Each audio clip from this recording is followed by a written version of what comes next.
Hello friends, today I am going to discuss the rest part or the rest sentence of present indefinite tense interrogative sentence। मतलब कि शेष जो है present indefinite tense का जो interrogative sentence था, जैसा कि मैंने पिछले वीडियो में जो है नेगेटिव सेंटेंस तक ही मैंने एक्सप्लेन किया था, उसका डिटेल आपको बताया था। तो आज मैं आपको इंट्रोगेटिव सेंटेंस पर चर्चा करेंगे।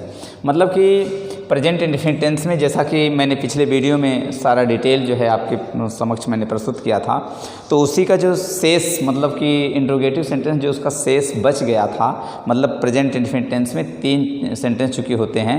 जैसा कि उसमें 5 इंट्रोगेटिव प्लस निगेटिव को भी एक बताया गया, लेकिन उसको मैं आपके सामने जो है डिटेल से जो है वो एक्सप्लेन कर देता हूँ और उसमें आपको किसी प्रकार से कोई परेशानी नहीं होगी।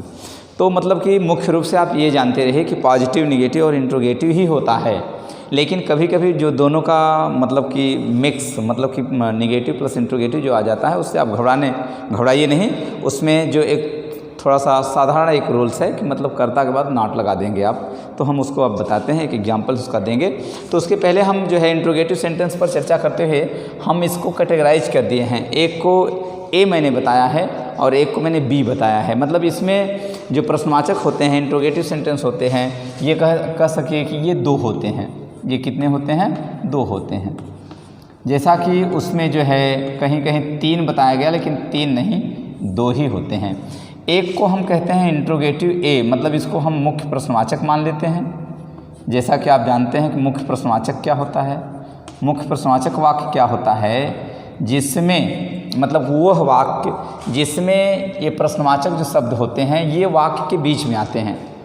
मतलब कि जैसे मैंने कैटेगराइज कर दिया है कि इंट्रोगेटिव सेंटेंस कितने होते हैं? 2 होते हैं। उसमें एक को मुख्य प्रश्नवाचक कहा जाता है, उसको मैंने जो है ए नाम दिया है। मतलब उसको मैंने ए नाम दिया है, वो मुख्य प्रश्नवाचक माना जाता है। उसका एक अलग रूल्स है, मतलब सेंटेंस को सेट करने का, सेंटेंस को ट्रांसलेट करने का। और बी का एक दूसरा रूल है, तो हम आपको पहले ए वाले रूल पर चर्चा करके आपको हम बताते हैं। तो इसका जो मतलब कि जो रूल्स है, इसका जो ट्रांसलेशन का जो सीरियल है वो कैसे है, आप थोड़ा सा देखिए। इसमें है सर्वप्रथम, मतलब कि जो ए वाला वाक्य रहेगा, सर्वप्रथम मुख्य प्रश्नवाचक शब्द प्लस एक सहायक क्रिया, मतलब डू या डज में से प्लस कर्ता प्लस मुख्य क्रिया का फर्स्ट फॉर्म, मुख्य क्रिया का फर्स्ट फॉर्म प्लस कर्म। आप देख सकते हैं बहुत सरल सा नियम है इसका। मतलब कि इंट्रोगेटिव सेंटेंस कितने होते हैं? 2 होते हैं। एक को ए मैंने नाम दिया है जिसको कहते हैं मुख्य प्रश्नवाचक वाक्य, और दूसरे को मैंने बी नाम दिया है जिसको कहते हैं सहायक प्रश्नवाचक वाक्य, जिसको क्या कहते हैं? सहायक प्रश्नवाचक। तो पहले हम मुख्य प्रश्नवाचक वाक्यों को उसका एग्जाम्पल्स देंगे, उसका जो है उदाहरण आपको हम देते हैं, और आप उसको जो है उसके रूल्स को मतलब इसके अकॉर्डिंग जो उसका रूल है, उसका जो नियम है, उसको आप उसमें लगाइए। लगाने से वाक्य जो है आपका शुद्ध आ रहा है कि नहीं, पहले इसको चेक करते हैं। तो जैसा कि आप देखते हैं कि जैसा कि मुख्य प्रश्नवाचक वाक्य में क्या नियम है कि सर्वप्रथम मुख्य प्रश्नवाचक शब्द होता है, प्लस सहायक क्रिया होती है, प्लस कर्ता होता है, प्लस मुख्य क्रिया का फर्स्ट फॉर्म होता है पहले, प्लस कर्म होता है, और प्लस अन्य कर्म होता है। मतलब और जो कर्म आए रहते हैं आप उसके बाद जोड़ते चले जाते हैं। उसमें आपको थोड़ा सा जस्टिफाई करना रहता है कि इनडायरेक्ट कर्म जो होता है नाउन और प्रोनाउन वाला, वो पहले लिखा जाता है, और जो डायरेक्ट कर्म होता है एडवर्ब वगैरह जिसमें आते हैं वो मतलब डायरेक्ट कर्म बाद में लिखा जाता है, इनडायरेक्ट कर्म पहले लिखा जाता है। वो तो बात दूसरी हो गई। अब यहाँ पर लिखा है तुम कहाँ रहते हो। अब ये आपको इसको चेक करना है कि ये वाक्य प्रश्नवाचक तो है। पहली बात तो मुख्य प्रश्नवाचक वाक्य या जो भी सहायक प्रश्नवाचक वाक्य होगा उसके वाक्य के अंत में क्वेश्चन मार्क लगा रहता है। पहला जो इशू होता है कि वो प्रश्नवाचक वाक्य के अंत में प्रश्नवाचक चिन्ह अवश्य लगा रहेगा। दूसरी की बात कि वाक्यों के पढ़ने से प्रश्न या किसी के मतलब प्रश्न जैसा संदर्भ, उसका भाव जो होगा उसमें प्रश्न जैसा संदर्भ मतलब प्रश्न जैसा भाव निकलता रहेगा। मतलब प्रश्न का भाव निकलेगा। मुख्य प्रश्नवाचक मतलब मुख्य प्रश्नवाचक या सहायक प्रश्नवाचक जो भी वाक्य होते हैं उसके वाक्य अंत में क्वेश्चन मार्क लगा रहेगा। ये उसकी हिंदी की पहचान होती है। और अंग्रेजी की पहचान होती है कि ये वह वाक्य, मतलब दो प्रकार के वाक्य होते हैं, एक प्रश्नवाचक मुख्य प्रश्नवाचक होता है, एक सहायक प्रश्नवाचक होता है। तो वह वाक्य मतलब कि जिसमें सर्वप्रथम मुख्य प्रश्नवाचक शब्द आए हों वह भी प्रश्नवाचक माना जाता है। यह वह वाक्य जिसमें प्रारंभ में उस टेंस की सहायक क्रिया आई हो, अर्थात सहायक क्रिया से वाक्य प्रारंभ हो, उसको भी मुख्य सहायक प्रश्नवाचक या प्रश्नवाचक वाक्य माना जाता है। तो इस प्रकार से आप इंट्रोगेटिव सेंटेंस को देख रहे हैं। तो इंट्रोगेटिव सेंटेंस का मतलब जो नियम है उसको आपने देखा। अब हम इसको प्रैक्टिकली करेंगे।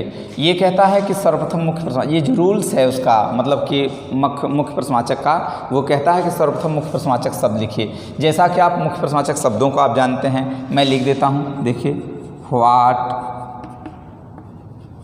व्हेन, व्हाई,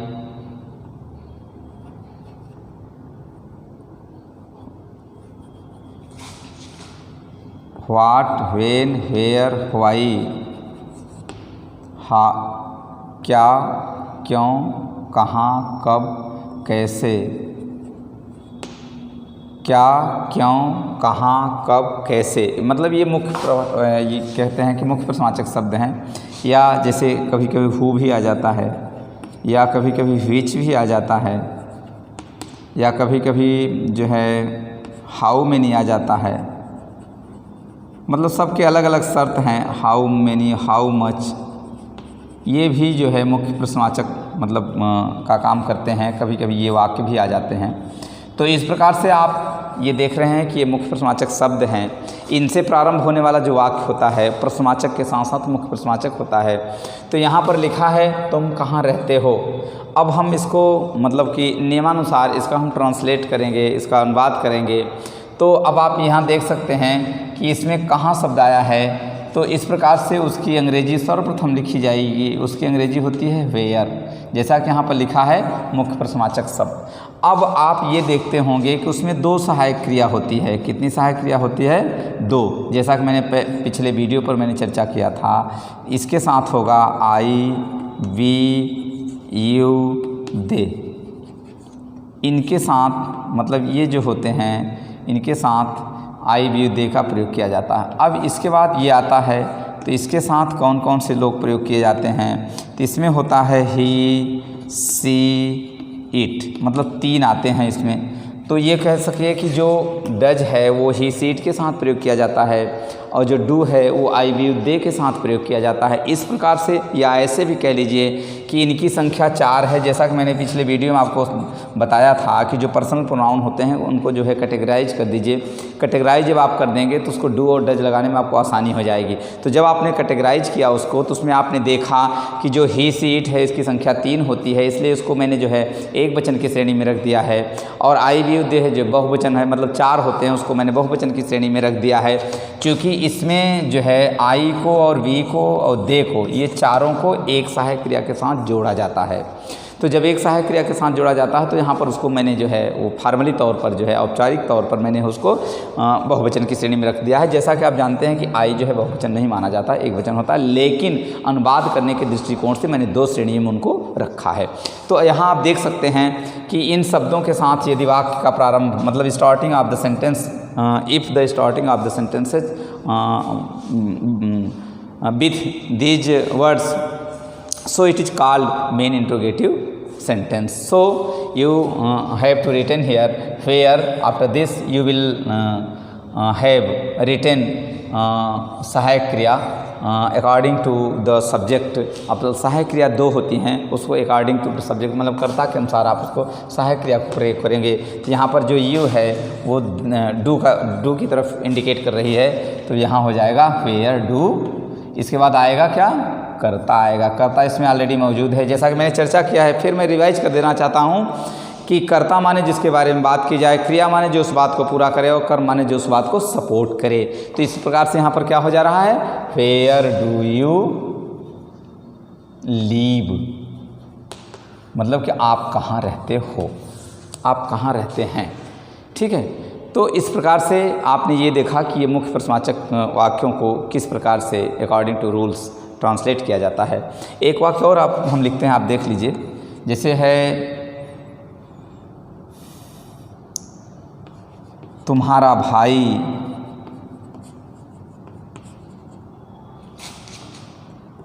किस कक्षा में पढ़ता है, किस कक्षा में पढ़ता है। अब देखिए यहाँ पर जो है, अब जैसे मैंने कहा ना कि किस कक्षा में, ये इतना जो है, इतना मुख्य प्रश्नवाचक आ गया। अब देखिए यहाँ पर जो है प्रश्नवाचक शब्दों के साथ एक नाउन आ गया है, तो नाउन जब आ गया है तो वो टोटल जो वर्ब, जैसे अभी हमने आपको बताया, आप वैसे भी जान लीजिए कि साधारण रूप में, साधारण सिंपल सा जो नियम है वो ये है कि मुख्य प्रश्नवाचक शब्दों को ही मुख्य प्रश्नवाचक के रूप में इंट्रोड्यूस कराया जाता है। लेकिन कभी कभी जब आप उसको साधारण से वाक्य को बनाना सीख जाएंगे तो कभी कभी जो है मुख्य प्रश्नवाचक शब्दों के साथ नाउन आ जाएगा, जैसे किस कक्षा में, किसका भाई, किसका घर, किसका स्कूल, ऐसे जब आ जाएगा तो वो सारे शब्द जो होते हैं वो मुख्य प्रश्नवाचक शब्द का काम करते हैं। और according to the rules of the interrogative, main interrogative sentence, मुख्य प्रश्नवाचक वाक्यों के नियमानुसार, मतलब उनके नियम के अनुसार ही इनका भी प्रयोग किया जाता है। आप देख सकते हैं यहाँ है किस कक्षा में। अब यहाँ पर देखिए इन व्हिच क्लास। अब देखिए इतना जो है आपका मुख्य प्रश्नवाचक शब्द बन गया, मतलब इन व्हिच क्लास। अब तुम्हारा भाई, इसकी तरफ आप जाइए, कर्ता की तरफ आप जाइए, कर्ता को देखिए तुम्हारा भाई, तो I mean to say that it is also indicating singular number, your brother. Then you will write here the helping verb of that tense. So helping verb are to, do and does. So you will write here does. In his class does, अब आएगा तुम्हारा भाई, does your brother। अब आता है पढ़ता है, पढ़ने की अंग्रेजी क्या होती है, read। बन गया वाक्य आपका। तो इस प्रकार से आप देख सकते हैं कि जो इंट्रोगेटिव सेंटेंस है, मतलब प्रेजेंट इंडेफिनिट का, जैसा कि मैंने आपको बताया था कि बहुत से स्टूडेंट ऐसे होते हैं जो मतलब कि नियम को नहीं लगाना चाहते हैं, नियम को नहीं पढ़ना चाहते हैं। वो सोचते हैं कि मैं जो है जितने वाक्य हैं उसको रट लूँ तो हमारी अंग्रेजी फराटेदार हो जाएगी, लेकिन ऐसा नहीं है। आप जो टेंस है, टेंस ये मान लीजिए कि जैसे जो व्याकरण है उसमें टेंस की जो भूमिका होती है वो बहुत बड़ी भूमिका होती है। Without tense you can not use any sentence by speaking, by learning, by listening, or you cannot use any sentence, you cannot use any addressing sentence everywhere, in the class, in the college, in the school, in the family member. So you should know the rules of, you should know thoroughly the rules of any sentence, any tense which you are studying. आप जिसको पढ़ रहे हैं, जिसका अध्ययन कर रहे हैं, आप उसके नियम को और उसके जो रूल्स होते हैं, उसके जो पहचान होते हैं, identification of the tense of the sentence, so you should know. Then you will be try to solve all these questions, all the exercise, all the translations. So I mean to say that in which class does your brother read. अब यहाँ per your शब्द आया है, your से आपको confuse नहीं होना है, क्योंकि जो योर है वो ब्रदर्स के साथ जुटा है। So it is indicating to singular number, so you will write here does. तो कहने का तात्पर्य है कि जो मुख्य प्रश्नवाचक शब्द है, जो मुख्य प्रश्नवाचक शब्द हैं उनके साथ आप किस प्रकार से जो है सहायक क्रिया और सहायक क्रियाओं का जो प्रयोग करेंगे, आप उसको कैसे जस्टिफाई करेंगे, कैसे आप उसको चूज करेंगे, एक वचन है कि बहुवचन है। आपको कर्ता के पास जाना पड़ेगा और कर्ता के साथ साथ उसका यूज देखना पड़ेगा। योर भाई, your brother, your sister, your mother, your father, so it is indicating singular number, so you can write here does. So it is clear. I mean to say that the second, मतलब अब जो है सहायक प्रश्नवाचक जो है उसके बारे में हम थोड़ा सा चर्चा करेंगे। अब सहायक प्रश्नवाचक का जो नियम है उसको हमने बी नाम दिया है। बी नाम क्या दिया है? उसका नाम है सहायक प्रश्नवाचक वाक्य। सहायक प्रश्नवाचक वाक्य जो होता है वो प्रायः सहायक क्रिया से प्रारंभ होता है। किससे प्रारंभ होता है? सहायक क्रिया से। जैसा कि मैंने आपको बताया कि सहायक क्रिया से प्रारंभ होने वाला जो वाक्य है उसमें उस टेंस की जो सहायक क्रिया होती है उसी से प्रारंभ होता है, लेकिन according to subject which has come into sentences, मतलब वो वाक्य में आए हुए कर्ता के अनुसार उस सहायक क्रिया का प्रयोग किया जाता है। तो इसमें नियम है कि सर्वप्रथम सर्वप्रथम सहायक क्रिया, सर्वप्रथम क्या होगा, सहायक क्रिया प्लस कर्ता plus first form plus object. मतलब कि ये नियम है कि सर्वप्रथम सहायक क्रिया प्लस कर्ता प्लस मुख्य क्रिया का फर्स्ट फॉर्म प्लस कर्म। अब जैसा कि मैंने सहायक क्रिया को यहाँ पर बताया है, सहायक क्रिया कितने होती हैं, 2 होती हैं। अब 2 सहायक क्रिया जब होती हैं तो सहायक क्रिया से कैसे आप अंग्रेजी में अनुवाद शुरू करोगे, अंग्रेजी में सेंटेंस लिखा रहेगा तो उसमें आपको क्या खोजना पड़ेगा कि किस प्रकार से वाक्य प्रारंभ है, सहायक क्रिया से प्रारंभ है कि मुख्य प्रश्नवाचक शब्द से प्रारंभ है कि कर्ता से प्रारंभ है, ये आपको देखना पड़ेगा। तो इसमें जो नियम है वो क्या नियम है, सर्वप्रथम सहायक। अब देखिए यहाँ पर एक वाक्य लिखा है, क्या वह प्रतिदिन स्कूल जाता है। अब देखिए, और यदि हिंदी वाक्य में आप देखेंगे तो वाक्य प्रायः क्या शब्द से प्रारंभ होगा, या ये मान चलिए आप कि वाक्य के प्रारंभ में क्या, क्यों, कहाँ, कब, कैसे इत्यादि शब्द आता है। जैसा कि मैंने मुख्य प्रश्नवाचक और सहायक प्रश्नवाचक को परिभाषित करते हुए मैंने लिखा है, मैं बताया हूँ आपको कि मुख्य प्रश्नवाचक की जो पहचान होती है उसमें होती है कि यदि क्या, क्यों, कहाँ, कब, कैसे इत्यादि शब्द वाक्य के बीच में आए हों तो, मतलब हिंदी वाक्य की बात करते हैं, तो वो वाक्य जो होता है मुख्य प्रश्नवाचक होता है। और यदि मुख्य रूप से आप जान लीजिए कि यदि वाक्य के प्रारंभ में क्या शब्द आया है, या इसको दूसरे भाषा में कह सकते हो कि यदि क्या, क्यों, कहाँ, कब, कैसे इत्यादि शब्द वाक्य प्रारंभ में हों। चूँकि क्या, क्यों, कहाँ, कब, कैसे इसमें से सभी वर्ड्स जो है कदाचित नहीं आते हैं, तो इसलिए आप मुख्य रूप से उसको जान लीजिए कि यदि वाक्य में क्या शब्द, मतलब कि क्या शब्द पहले आया हो तो वो सहायक प्रश्नवाचक माना जाता है। तो अब आप इसको हम हल करते हैं। आप देखिए, क्या वह स्कूल जाता है। अब इसमें आपको क्या की अंग्रेजी इसलिए नहीं लिखना है क्योंकि क्या शब्द पहले आया है, तो जब क्या शब्द पहले आया है तो वो कौन सा वाक्य हो जाता है, बी वाला वाक्य हो जाता है। उसमें कौन सा नियम है, सर्वप्रथम सहायक क्रिया लिखने का। सहायक क्रिया अब चेक करना है आपको वह, तो इसके अनुसार क्या होगा, डज। अब इसके बाद आएगा कर्ता, डज ही, प्लस मुख्य क्रिया का फर्स्ट फॉर्म होगा। अब मैंने बताया है कि उसमें यस या इसका प्रावधान इसलिए नहीं होता है कि according to I, we, you, they, you can use do, according to he, she, it, you can use does. So you cannot connect yes or yes in the main verb. So here you will write he। अब यहाँ पर do और does जो है वो निर्धारित कर देता है कि एक वचन है कि बहुवचन है कर्ता। तो डज ही, अब मुख्य क्रिया का फर्स्ट फॉर्म होगा गो, जाने के लिए होता है टू, इसलिए यहाँ पर हो गया गो टू स्कूल। एक और शब्द आया है डेली, ये एडवर्ब है, तो यहाँ पर क्या हो गया, does he go to school daily, क्या वह प्रतिदिन स्कूल जाता है। तो इस प्रकार से अब यहाँ पर क्या आपने देखा कि सहायक प्रश्नवाचक वाक्य किस प्रकार से जो है हल किया जाता है, और सहायक प्रश्नवाचक वाक्य कितने प्रकार के होते हैं, आपने इन सबको देखा। तो मेरे कहने का तात्पर्य है कि अब हम थोड़ा सा एक और चर्चा करते हैं जिसमें प्रश्नवाचक और नकारात्मक, जैसा कि उसमें जो है बताया गया कि मतलब मैंने तो ये बताया कि प्रश्नवाचक जो होते हैं वो 2 ही होते हैं, वाक्य सेंटेंस जो होते हैं वो 3 ही होते हैं, लेकिन कभी कभी 4 दिखाई पड़ते हैं। तो 4 दिखाई पड़ते हैं तो वो ऐसे ही होते हैं, तुम्हारा भाई, जैसे यहाँ देख लीजिए, उसके पिताजी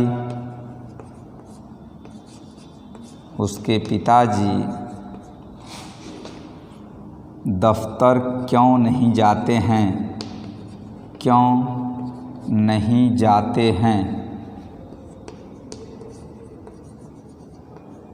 देखिए अब यहाँ पर क्यों नहीं शब्द आ गया है, आप उससे ज़रा सा भी मत घबराइए। You should not feel any hesitation to solve the question, to solve the sentence. So all of first you will write here why, it is the meaning of क्यों। So why, अब यहाँ पर आप लिखेंगे डू या does को निर्धारित करना है, उसके पिताजी अर्थात आप उसको यूज कर लीजिए। प्रैक्टिकली आप देखिए तो एक वचन लगेगा, why does, yes why does. अब हीज फादर करेंगे, यहाँ पर हर फादर भी लिखा जा सकता है। व्हाई डज हर फादर, मैंने बताया I have told you will write adverb not after the after the subject of that sentence. It is very simple rule of the negative plus interrogative। यह नकारात्मक और प्रश्नवाचक का बहुत सरल सा नियम है कि आप क्या करेंगे, why does his father not, अब नॉट होगा, इसके बाद go to the office. Office means क्या होता है? दफ्तर। अब बन गया। तो इस प्रकार से मैं तो मुख्य रूप से 3 ही सेंटेंस को मैंने आपको बताया है, लेकिन यहाँ पर जो है 4 सेंटेंस को मतलब कि थोड़ा सा एक्सप्लेन किया गया है। But there is no rules, there is no any problem, there is no any difficulty to solve such kind of sentences which has come with not. मतलब आप नॉट के साथ कोई भी सेंटेंस आए हो तो आप उससे ज़रा सा भी मत घबराइए, ठीक है। इस प्रकार से मैंने जो है आपको इंट्रोगेटिव सेंटेंस को मैंने डिटेल एक्सप्लेन उसका किया है, और मैं उम्मीद करता हूं कि आप लोग इंट्रोगेटिव सेंटेंस को बखूबी समझ गए होंगे। और हम अब इसके बाद नेक्स्ट वीडियो में हम ले चलते हैं आपको प्रेजेंट कॉन्टिन्यूस टेंस में, और हम प्रेजेंट कॉन्टिन्यूस टेंस की चर्चा करेंगे। प्रेजेंट कॉन्टिन्यूस टेंस के जो रूल्स होते हैं, उसकी जो पहचान होती है, जैसा कि मैंने टेंस में बताया है कि टेंस एक ऐसा मतलब कॉन्सेप्ट है, व्याकरण के एक ऐसा कॉन्सेप्ट है जिसमें क्रियाओं के 3 रूप का संयोजन रहता है, क्रियाओं के 3 रूपों का वहाँ पर प्रयोग दिखाया जाता है। तो इस प्रकार से क्रियाओं के रूप को, उसके एक वचन बहुवचन के फॉर्म को आपको जानना बहुत ज़रूरी होता है, और उसके रूल्स को जानना ज़रूरी होता है। तो इस प्रकार से जो है मैंने इंट्रोगेटिव सेंटेंस को आज यहाँ पर फिनिश कर दिया। अब हम इसके बाद ले चलते हैं आपको प्रेजेंट कॉन्टिन्यूस। जैसा कि मैंने आपको बताया है कि एक एक टेंस को एक एक वीडियो हम देंगे ताकि आपको आसानी से समझ में आए। Thank you very much.